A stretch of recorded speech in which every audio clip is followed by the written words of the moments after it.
This is the Lew Rockwell Show. Well, it's so wonderful to have Dr. Ron Paul as our guest this morning. Dr. Paul is, of course, the 10-term congressman from Texas, the head of the Campaign for Liberty, the author of The Revolution, a Manifesto, and other books, many, many important articles, Pillars of Prosperity, in which we have all his speeches and his writings available at the Mises Institute, where he predicted exactly what's been happening in these recent weeks. Dr. Paul, Alan Greenspan was on TV up on the Hill yesterday, excusing himself. He, of course, had nothing to do with anything that happened. It was all somebody else. Any reaction to that? Well, the first reaction is he's a little bit late on trying to explain himself. I mean, he'd been wrong for so long. Of course, we all know that he was right a good many years ago. Then he deserted his original beliefs when he was so critical of the Federal Reserve System and saw inflation as confiscation of wealth, endorsement of big government, and strongly critical of the Federal Reserve. And then all of a sudden he became, in the establishment, became the worst inflator of all, if at least competing for the worst. But now all of a sudden he's trying to explain himself, but as I've told others, I think he's trying to, salvage a reputation. But the only way I think somebody like that could salvage a reputation is to apologize and go back to what he knows is right. And but I don't think that is likely to happen. But the one thing that he did yesterday that annoyed me the most was he's joined the gang of liberals and the socialists to blame the free market for all the problems. He says, well, I didn't do anything wrong except I missed the boat because what we needed was to have more regulations. And if we only regulated this horrible system and all of the things that prompted this malinvestment and distorted economy and excessive debt, if we just had regulations, we could have saved it. Therefore, markets don't work. That to me was the most important thing he said, and obviously wrong, and something that we who believe in the free market, we have to refute this, or we lose the fight. We lost it in the 30s, and now we're up against the same argument again, that it's capitalism and free markets that cause our problems, and that, of course, is what they blame the Depression on rather than on the Federal Reserve even back in the 20s. So hopefully we keep the fight going, because it's an intellectual fight, and it's a tough one right now because we're up against great odds. Ron, if Bernanke and Paulson and Bush came to their senses, as much of a science fiction idea as that might be, and they called you up and they said, Ron Paul, what should we do? What would you tell them? Besides get out of town or go to jail? Yeah, a lot less, a lot sooner, as paraphrasing Mises, I think. No, it is tough, but people say, no, we don't want to hear how it's caused. Remember one time I was on a show with Bill O'Reilly, and I think it was on foreign policy, and I wanted to talk about the history of the Middle East and why we're in a mess. I don't want to hear anything about history. So, right. so now when we talk about economic policy, sometimes they'll interrupt and they say, no, we don't want to talk about the problems, how the problem came about. What we want to talk about is what you do.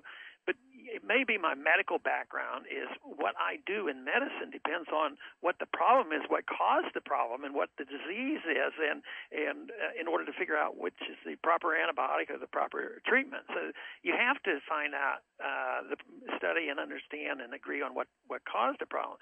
But nevertheless, the best way I can answer the question, what do we do now, without describing all the flaws in the system that we've dealt with for so many decades, I would say that we should emphasize the right thing, and that is that we should have free markets. The government does have a responsibility. They should enforce contracts.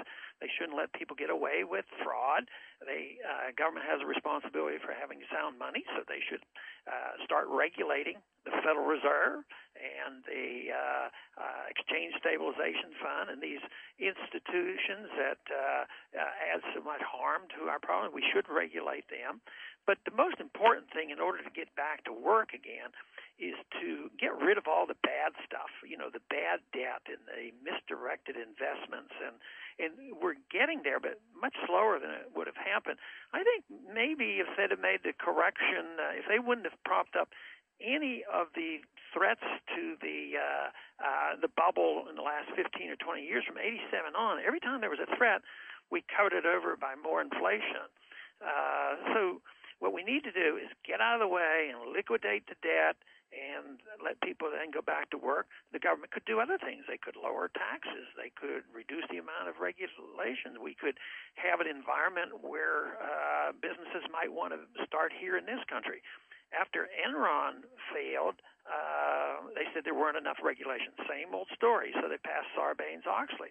What happened after that? Many corporations went overseas because it's easier to be dealing with the regulators overseas. It's easier to start a business in China than it is in America. A businessman told me once that he's over in China because it takes him 3 weeks to do the paperwork. In America, it takes 3 years and millions of dollars to fill out all the reports and get all the bureaucrats to agree what he wants to do. So there are some things that we can do, but the most important thing is allow the market to correct and get rid of the bad debt so people and let people recognize that it's not just consumption on borrowed money that stimulates the economy. What we need are people working hard, living frugally. We've lived beyond our means. We have to live beneath our means and start saving some money. And the market will take care of it. Just take away the confidence that the politicians in Washington know how to plan and know how to save us. They got us in this trouble, so central economic planning should be proven to be wrong, and that is the thing that we have to accept. Ron, you're so right, and we hear all the hysteria about the credit crunch. And isn't it actually a market correction after the excesses of the boom caused by the Federal Reserve that there should be less borrowing and less lending? There should be less. Interest rates, for example, should be much higher. They shouldn't be holding interest rates down. And this is one of the paths to frugality: more saving, less borrowing. That's right. And I brought this up, I remember years ago, with Greenspan, about him artificially keeping interest rates down and doing all these things. And I pointed out that it's, not only distorts the market and is harmful economically, it's morally wrong.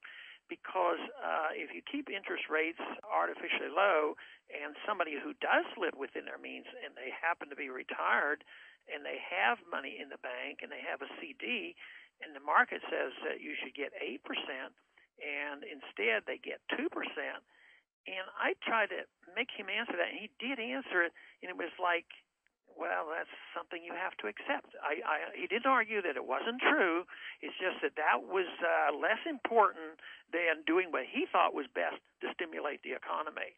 And I think that a lot of times we as libertarians and constitutionalists fail to bring in the moral aspect of money and what the government does to us. So to me, it's a moral issue as well as anything, because when you destroy the value of money, you are hurting people. And this to me was a moral argument. Why should they lower interest rates artificially and punish the people who are doing the right thing? So we have to change that.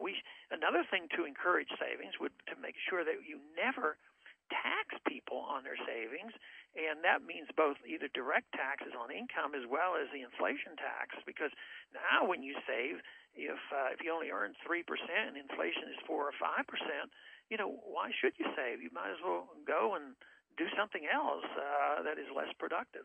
Ron, you talked earlier about the importance of knowing the sources of the disease, what actually has caused the problem, and you've been a moral and a prophetic voice for so many years about exactly what's wrong with the American monetary system. This is a big question to ask, but can you give us at least a brief overview of what is wrong with the American monetary system?